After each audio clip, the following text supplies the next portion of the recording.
kedua ya. Jadi part pertama tadi kita udah tahu gimana sih dengan cepat gitu ya, matriks apa yang kira-kira kita pakai dengan cepat gitu kan. Kita nggak usah mencermati 20 matriks fundamental gitu ya, dari profitability, dari hutang, dari rasio harga terhadap buku dan sebagainya, lalu dibikin scoring gitu ya. Nah, ini sekarang udah nggak perlu lagi karena ada fair value-nya Investing Pro. Nah, kita akan lihat in action gimana sih fair value dan RSI di dalam Investing Pro itu sendiri gitu. Jadi saya akan share screen gitu ya. Kita akan bergerak ke Investing Pro. Agak lama ya, sebentar.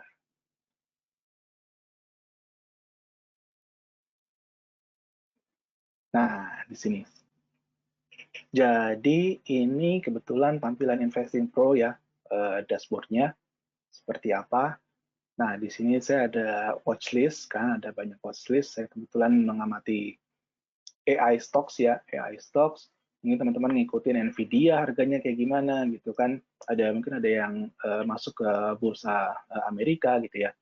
Nah, di sini saya akan langsung nih ngasih lihat tampilan. Jadi dari dashboard itu teman-teman pergi ke screener ya, untuk ngefilter saham. Di screener ini nanti akan ada banyak ini ya, ini kita ulang dari awal. Jadi hapus. Nah, di filter ini kita tinggal memilih apa sih yang mau kita cek gitu kan, misalkan fair value upside. Jadi ini yang berpotensi masih naik gitu ya. Nah, misalkan fair value upside-nya greater than misalkan berapa ya? 20%. Jadi masih ada potensi kenaikan 20% karena harga wajarnya 20% lebih tinggi daripada harga sekarang gitu. Nah, ini akan otomatis ke filter nih di sini. Nah, di sini saya sudah filter bursa apa aja ya. Ini ada bursa banyak banget gitu kan di dunia. Kalau misalnya teman-teman ini ada warga negara Pakistan gitu ya. Nah, teman-teman bisa langsung pilih aja gitu ya, Pakistan Stock Exchange misalnya. Nah, kita coba sekarang Indonesia dulu nih. Jadi di Indonesia ini fair value udah kelihatan ya. Jadi di sini udah kelihatan mana sih yang upside-nya gede gitu kan. Yang upside-nya gede gitu. Wah, ini ada nyangkut satu nih. Downside, nggak tahu kenapa. Nah, ini upside plus di sini kita akan pilih matriks RSI. RSI. Jadi di sini sebentar. Salah. Nah, ya.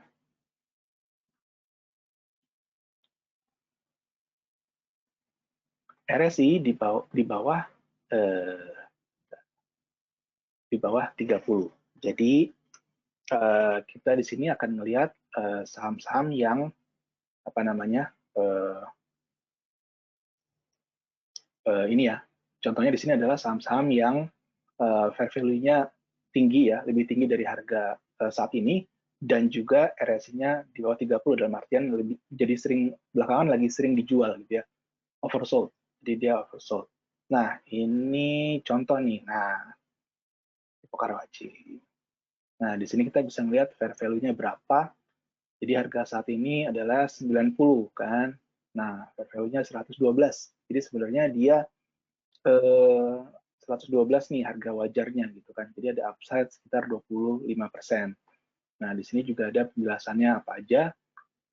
Nah, di sini ada 6 model yang digunakan untuk fair value-nya Lipo Karawaci saat ini. Jadi ini hanya ada 6 matriks yang tersedia di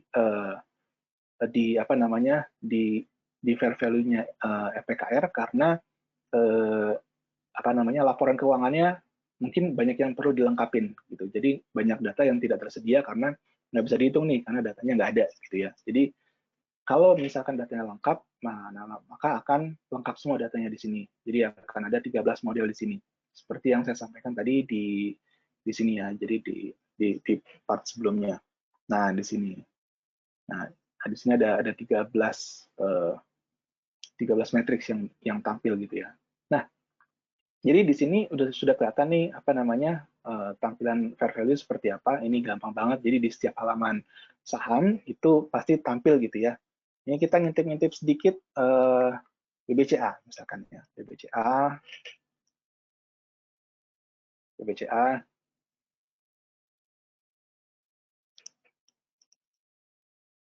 Nah, BBCA di sini, nah ini yang kemahalan gitu ya. Jadi fair value-nya ini di bawah dari harga asli, harga current price. Jadi ada downside sekitar 4% di sini, dan ini fair value-nya sebenarnya 8.300, artinya harganya 8.700 gitu ya. Nah, kita mau lihat apa lagi nih? Sekarang aman. Aman ya. Nah, ini juga downside 36%. Jadi apa namanya? Apa namanya? Ya harga wajarnya mungkin ya lebih di bawah ya dari harga sekarang gitu. Ini contoh yang mungkin perlu kita perhatikan gitu kan. Nah, coba kita lihat coba lihat nilai RSI-nya. Nah, RSI-nya di sini nggak tampil. Nah, coba kita ngintip Apple ya, Apple.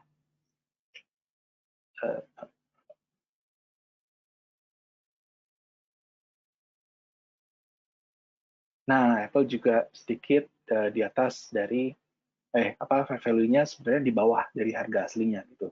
Jadi ini contoh ya teman-teman, contoh tampilan fair value di Investing Pro itu seperti apa.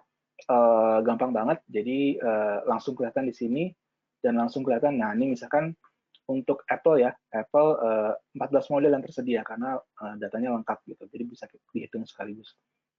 Nah di sini langsung kelihatan berdasarkan matriks apa gitu, harganya berapa kira-kira gitu ya. Jadi jelas di sini. Nah, kira-kira demikian. Terus apalagi nih yang mau kita coba? BBRI misalkan. Nah, BBRI, nah ini menarik nih, karena fair value-nya sebenarnya 6.500 gitu ya. Jadi harga wajarnya itu masih jauh lebih tinggi dari harga aktual saat ini gitu. Nah, ini baru anjlok ya. Nah, upside-nya 33%.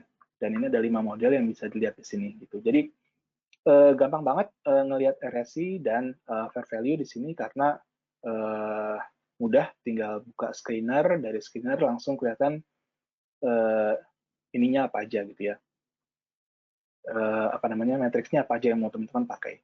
Nah ini nggak hanya RSI atau fair value, tapi ada banyak banget. Mungkin kalau teman-teman lebih familiar sama PE ya, nah PE ratio, PER gitu ya, price earning ratio.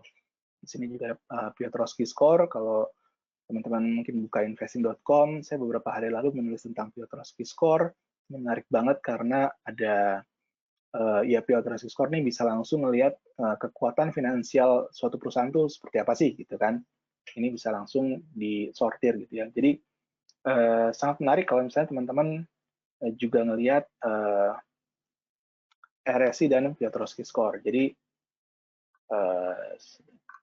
RSI. Nah,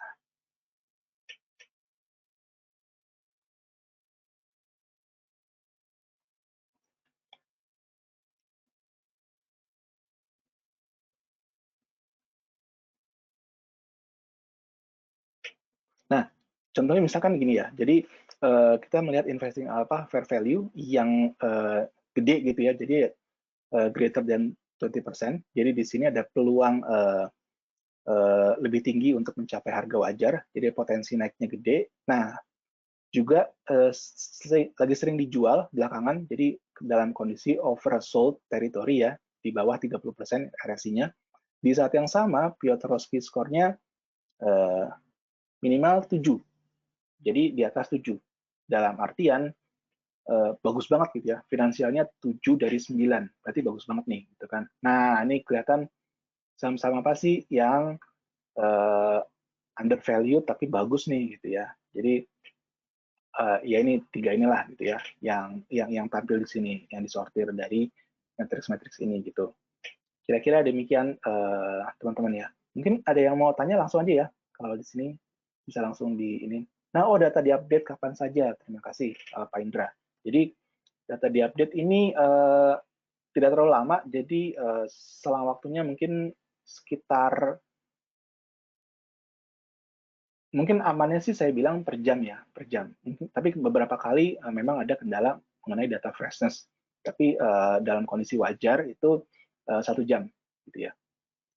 Nah ini sangat menarik ketika nanti mungkin minggu depan ya, awal-awal November gitu, minggu kedua November gitu kan, kita ada laporan keuangan gitu ya. Jadi laporan laba rugi keluar kan, mana yang apa namanya, mana yang profitnya bagus gitu ya, itu pasti keluar di sini. Dan ini mungkin teman-teman juga akan bisa ngamatin nanti itu ke-update kok gitu ya. Jadi ke-update ini dari data laporan keuangan tersebut begitu keluar, nggak lama, mungkin 1 hari lah gitu, paling lama 1 hari. Nah itu ke-update di sini.